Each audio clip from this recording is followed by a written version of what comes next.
So the topic of this lesson is giving advice about food, and we're going to talk about using modals and modal-like verbs. Must, have to, had better, should, could, and might.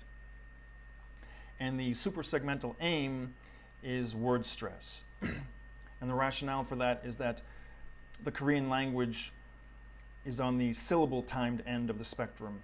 So if they don't stress or unstress words correctly, it definitely affects their ability to be understood. And if they don't understand that from the receptive point of view as well, then they'll have a hard time understanding native speakers.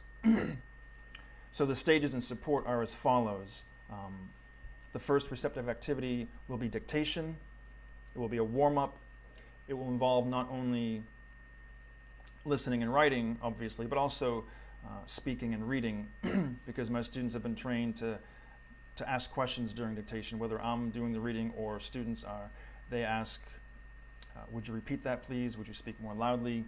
And how do you spell that? So this is just to get them focused on English and to introduce or present the target language for the day.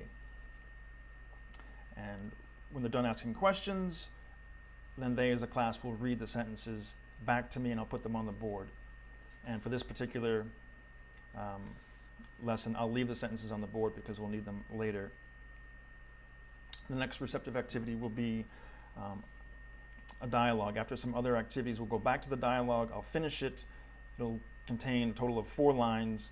And as a class, we'll work together to analyze the grammar and talk about and analyze the word stress. We'll go over function versus content words and how that affects the stress of the words.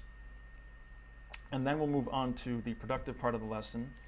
The students will work in pairs using my dialogue as an example to write their own. Just a short dialogue, 2 people, 2 lines per person, so 4 lines, including some of the modals and some food vocabulary, and they'll have to mark the function and content words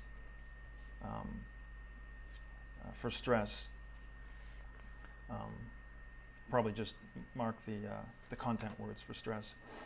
And then after practicing with their partners, and during this time when they're writing and practicing, I'll be monitoring them and offering them help in terms of grammar and word stress, etc. But after they've practiced, then they'll present it to the class. Hopefully they'll have it memorized, but if not, they can at least read the dialogue.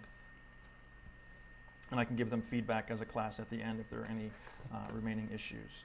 So that's my activity. I'm actually going to be teaching this tomorrow in my level 3 class. The students are a mixed group ranging from A1 to B1. I'm looking forward to your questions. Thank you.